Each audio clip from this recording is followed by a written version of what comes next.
Don't wait for the government to teach your kids about money. It's terrifying. And now these people are starting to run the world. They can't even balance a checkbook or understand what investment or interest is. Smart money parenting.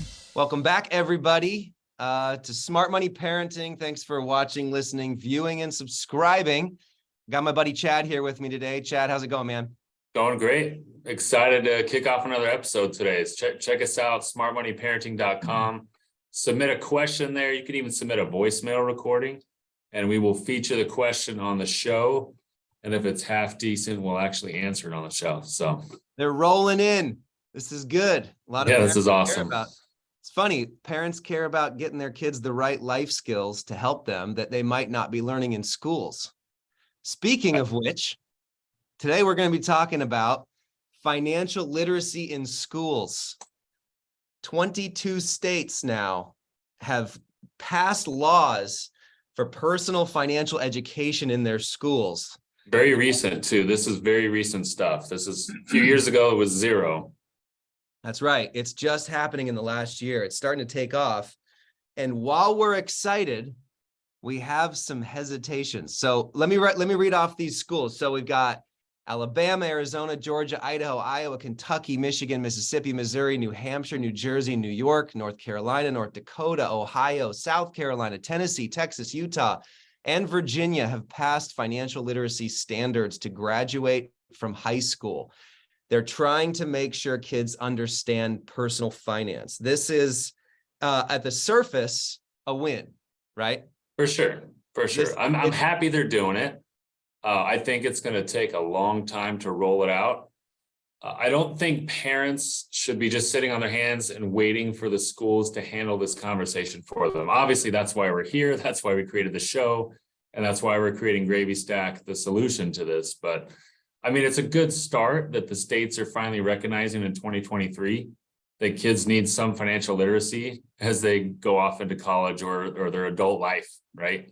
That's right. I feel like it's a great first step, right? The problem has been uncovered, right? Like the stats are in 25-year-olds. They tested tens of thousands of 25-year-old young men and young women, and they found out that 76% of them failed a basic financial literacy exam. And I'm talking like, hey, Very Chad, basic. Here's $100 and you get 2% interest. Next year at this time, do you have more money, less money, the same amount, or you don't know? Yeah, that is failed by 3/4 of kids in their mid-20s. So that's scary. That's scary stuff, actually. it's terrifying. And now these people are starting to run the world, and they can't even balance a checkbook or understand what investment or interest is. So yeah, the problem's been uncovered. I think it's a big deal. You know, you and I have been talking about this for months with the financial literacy standards, and it's a good first step. And there are definitely more and more steps that need to be made for parents to get involved, because we cannot just expect the school system to solve this problem.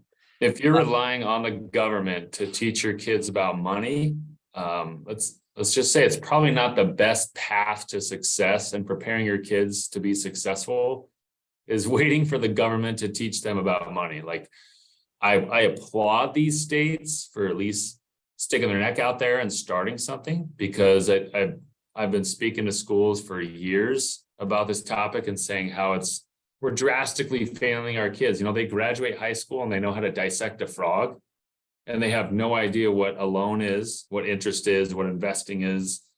You know, some of the basics for personal finance, they've never even heard of it, but yet they're like, my daughter's dissecting a cat for her science project at school. And I'm like, well, that's all wonderful. I'm sure you're going to learn a lot of great things, but personal finance is going to touch every single person in America.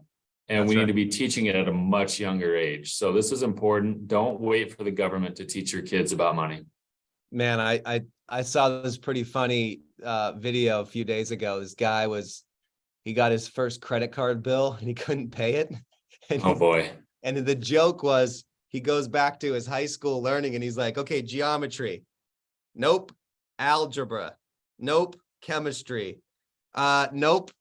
Dang it. And he's literally in debt for the rest of his life. And so the point here is, how we got to be very careful putting our faith in the school system, where I don't know a school district in America who's balancing their budget right now, right?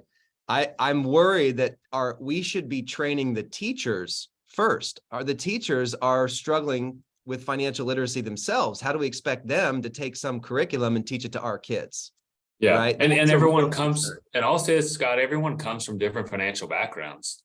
And so we've got to teach to the people what financial principles could be most useful to them. And I think, unfortunately, we're going to hope, a lot of people are just going to depend on a textbook to teach some basic and likely outdated, very general principles. But it's going to be a good start, a first step, like you said, but we really need to take this learning into the home. So Yeah. Parents are the ones who are most responsible to teach kids about money. I mean, we talked about it. We're excited that the government's going to do something, but it's not enough, and it's probably not going to be, it's sufficient enough, and it's not going to be done soon enough. So let's start talking to kids at a younger age. We don't need to wait till high school to suddenly start having maybe one semester of one class and a textbook about money from the school system. You've got to start talking to them and teaching them about money way before that. You can have conversations with your 4-year-old and your 5-year-old about money, that they will actually learn something useful. They're going to already have opinions about money by the time they're 12 years old. So if you wait till some class in their junior year, like, you're probably very late. You might as well start a lot younger, right? Yeah, and here's what I see when I dissect this, because our book's coming out next month, Value Creation Kids, and this is a topic in the book. So if you look at the education system as it relates to money and nutrition are the two topics that teachers are very worried about talking to kids about. Right. Food is so personalized. People are keto or paleo or gluten-free or peanut allergies or macros, or, they think calories are a joke. They think fat is everything. They think protein is everything. Like, the teachers do not want to tell kids what to eat in what order. And so now we have this archaic pyramid system of foods that's completely upside down in the education system. And then you go into the lunchroom and there's pizza, chocolate, milk, and fries for every kid. Chimichangas and French fries. That's it. And they're not learning nutrition because it's very subjective. Money is the same way. Parents are split on debt. They're split on spending. They're split on financing. They're split on, should we tell our kids what jobs make? Should we tell our kids what we make? Should we tell our kids we're in debt? I don't want my kids asking a bunch of questions and freaking them out if I have some problems with money. So there are all these issues that teachers feel very uncomfortable talking about. And you can't blame them. Yeah, you can't blame them. I mean, the teachers, it's not on the school teachers to solve the financial literacy crisis. But it's great that at least some of these states are requiring. By the way, how is it not a requirement in all 50 states to have a personal finance class before you graduate high school? Like, what states are saying, no, I don't think that's very important, we're going to bypass that? Like, I can't even understand it at all. Apparently the majority. So yeah, hopefully this podcast gets out and the rest of them wake up a little bit. But yeah, we should be calling those states out every episode. Like, all right, here's the 30 something states that still don't believe personal finance matters, Yeah. And another issue I'm seeing here, everyone talks about budgeting. They talk about monthly budgeting and having kids manage a checkbook. Well, first of all, they're never going to write a check ever again. So let's get away from that. Like, they're using Venmo and they're going to use Gravy Stack and they're using more digital technology now.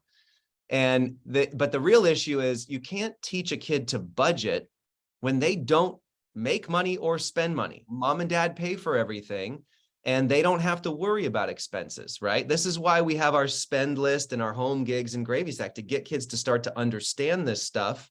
And we gamify the budgeting, the monthly budget for the kids. And you also can't figure out a budget until you know what you're going to make, right? Right.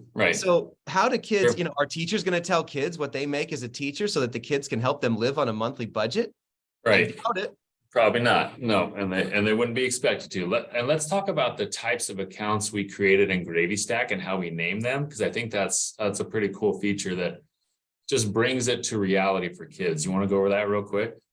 Yeah, so we digitized what we call a money machine. It's replacing checking accounts because, again, kids are not going to write checks. So we have a digital animated flow of money, all the ways they earn it, and we teach them 3 ways to earn money at home, in the community, and extra pay. And then we have the save, spend, and share accounts. Those Very three. simple.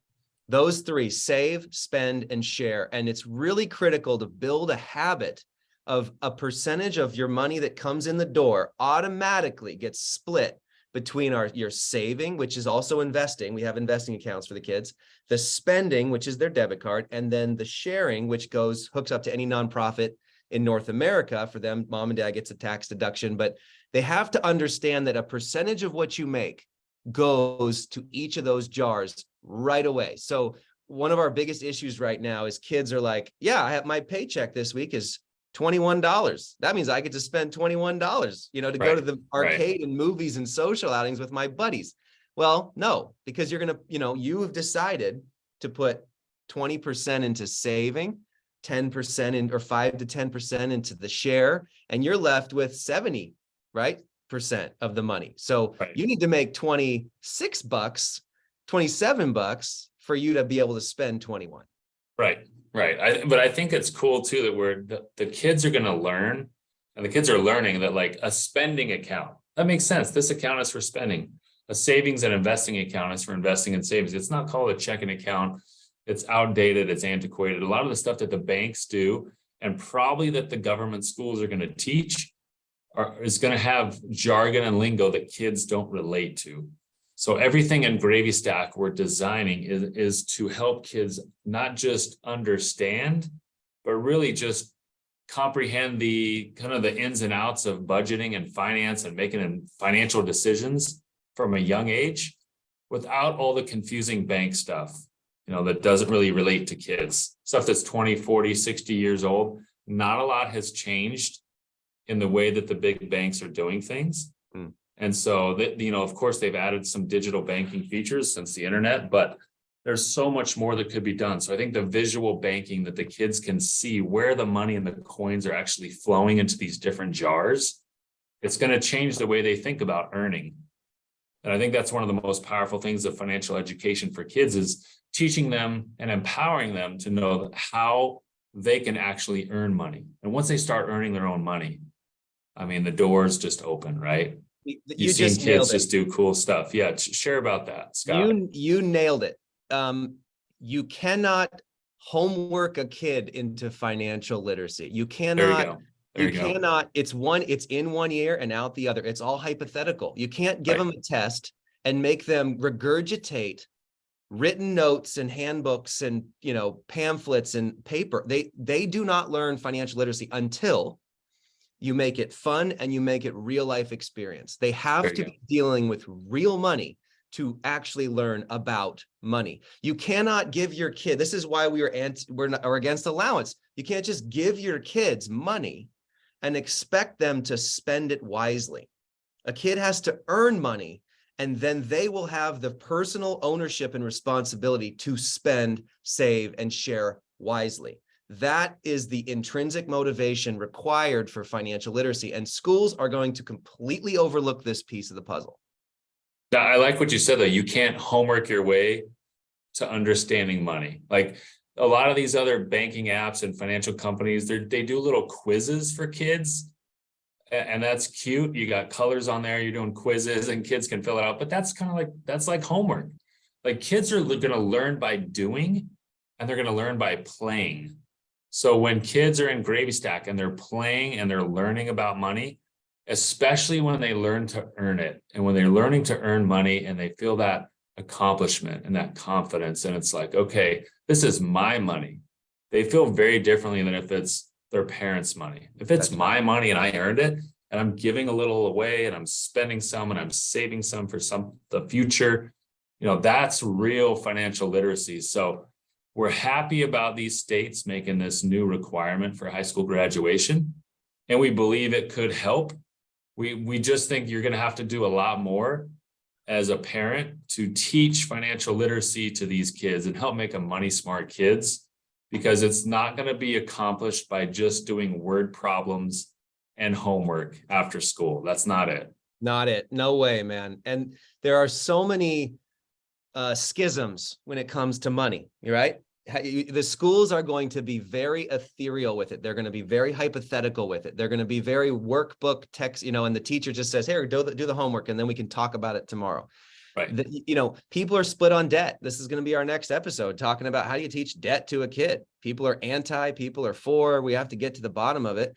So how are schools going to talk about this? How do you teach a kid?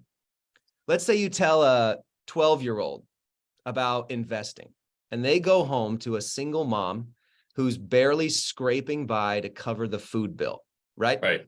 How are you going to get that kid to actually take action on the information that he or she are learning in school? There are just so many. There is a Chinese Great Wall between the school system trying to teach this and the at home where it's in real life going to be learned for the real world. Yep. That's why this is such a critical issue. We love the first steps here.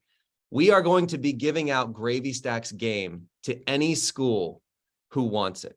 We're going to give it to them. We're going to That's a big deal. That's a big deal. We're going to take this one head on. We're going to be giving out our games and our missions. We're going to have thousands of these real life challenges and games that schools can take on, because we know that this issue you can't homework your way into it. You have to do real life experience. You have to challenge them in fun ways. You have to do things that are practical. That's why I love the children's business fairs we've been doing for over a decade. We've got, I don't even know, tens of thousands of kids now who have done a real business on a Saturday once a year. They're selling real products to real customers for real profit. And then when that kid makes that money, my daughter is 6, she did it. She made $280, right? She has treated that money better than I've ever treated my own money. It's precious. It's precious. She cares. She is buying special gifts for her friends. She is investing that money. She's giving it to church. She's very particular on how to manage that money. And the lessons are amazing. We tried this experiment. We gave the kids like $10 to do what they wanted with, and they didn't even think twice. They just blew it on a Nerf gun. They blew it on an art kit, and it was like in one ear and out the other. We just taught them a basic version of handouts. It had nothing to do with financial literacy. And so schools are going to have to find a way to connect with moms and dads stronger and greater than they've ever done before when it comes to money. And I actually think, Chad, this is why they haven't touched it. Right. They know that it's this problem. They know that there's a huge gap in the learning, and they're going to keep it hypothetical. They're going to keep it high level. They're going to use old banking language, even though banks make money when you're not very good at banking. And so they don't care about kids. There's no bank in the world that is going hard after teenagers and adolescents, because those kids don't have money for deposits for them to make money. Right. That's the issue that we're trying to solve for. And so, yes, Gravy Stack will be openly giving out our games to as many schools that need it. And we hope to solve this problem together. I'd say, and your point is well taken, the teachers are not going to be able to solve this. The schools are not going to be able to solve this. It's a great first step because it's bringing awareness. But I believe this is solved with parents helping parents, like parent groups, community groups, parent corners and Gravy Stack, where you can share ideas and concerns. Because like there are parents that are crushing it out there. Like I've got friends or clients where I've gotten some great ideas on how to help your kids get involved in charitable giving and other things like that. And, we've got, between us, we're going to have 2 incredible books out there. Mine's Smart Not Spoiled. Tell us your title, Scott. Value Creation Kids. It's coming out in April. Value Creation Kids. So like Value Creation Kids and Smart Not Spoiled, those 2 books right there are going to give a lot of great ideas for parents. And I believe it's going to be an issue that has to be tackled head on in the home by parents, whether you're 1-parent home, 2-parent home, whatever. You've got to actually bring this conversation of financial education up in the home. It's way too important to leave it up to the schools. It's just too important. If you don't deal with it now, you're going to be dealing with an adult child who's got a lot of financial issues. Like I would rather solve the issues now than have to work with a broken financial situation in the future. So I want to teach the kids, give them a foundation. My oldest is 18, my youngest is 7. We have 5 kids. Financial education is critical. I can't talk to my 18-year-old the same way I talk to my 7-year-old about money, obviously. But I need to be talking about it and making sure they're understanding things. So, point of today's episode, like I said, Scott and I have been reiterating this, but it starts at home. You got to have some financial foundations and conversations at home. We're excited that these states are requiring some personal finance learning. It's a good first step for them.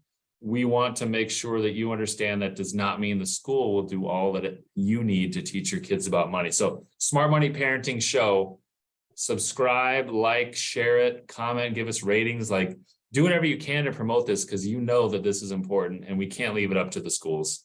And if you're listening and your kids are in a school right now, send this over to them. Let them know Gravy Stack's going to help them with all of our tools and resources. You know, we've got, I can't tell you how many people building out these games to actually get the job done. And if there's one thing we want you to leave with, it's this: you can't outsource parenting to somebody else, because you never know how you did until 20 years from now. And so you need to make sure that you are taking ownership of raising your kids. If you're in one of these 22 states, great. However, don't just go like this. Oh, we're good. We're good. The school's taking care of it. I don't even have to talk to my kids about money. That's the worst decision you could make. Do not outsource your kids' development to anybody. I mean, you should be taking as much ownership and responsibility for raising your kids in the way they should go, more than any other organization out there. Use them as a tool and use them as a launch pad, but then you need to bring it in and bring it home with your kids so they can actually learn it for the rest of their life. So that's the point. And your kids will not homework their way to financial literacy, financial education. So let us help you. Subscribe, like the show, wherever you're listening or watching our show, Smart Money Parenting. Like, we're going to be here with a lot of cool guests over the next year, and just a lot of topics to help you be a much better parent in teaching your kids about money, because this is critical. This is going to shape your kids' future. So thanks, everybody. Send this episode to a friend who needs to hear it. Send it to your school that needs something else in addition to what they're doing. And if you want to ask us a question, go to smartmoneyparenting.com. Leave a message. Give us a question that we can answer. And if we show you live on the show, we're going to give you some swag and some spiffs. Take care, guys. It takes more than money if you want to succeed. You gotta know what to do with it. You gotta take the lead. You gotta give them confidence. You gotta make them smart. If your kids are gonna thrive, now's the time to start. Smart Money Parenting.